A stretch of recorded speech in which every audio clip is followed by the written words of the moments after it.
പാലക്കാട് ഒറ്റപ്പാലത്ത് മോഷണം. ത്രാങ്ങാലി സ്വദേശി ബാലകൃഷ്ണന്റെ വീട്ടിലാണ് മോഷണം നടന്നത്. 65 പവൻ സ്വർണവും 1 ലക്ഷം രൂപയും റാഡോ വാച്ചും മോഷണം പോയതായി പരാതി വരുന്നു. സച്ചിൻ ചേരുകയാണ് പാലക്കാട്. സച്ചിൻ, ഇത് എപ്പോഴാണ് ഈ മോഷണം നടന്നത്? ഇത് സംബന്ധിച്ച് പോലീസ് എന്താണ് വിശദീകരിക്കുന്നത്? വീട്ടുകാർ അവിടെ ഉണ്ടായിരുന്നില്ല, എന്താണ് നൽകുന്ന വിവരം?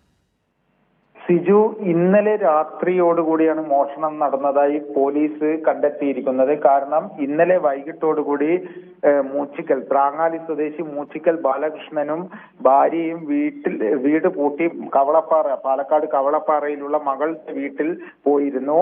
ഇന്ന് രാവിലെ വീട്ടിൽ തിരിച്ചെത്തിയ സമയത്ത് വീട് തുറന്നു നോക്കിയപ്പോഴാണ് മോഷണം നടന്നതായി കണ്ടെത്തിയിരിക്കുന്നത്.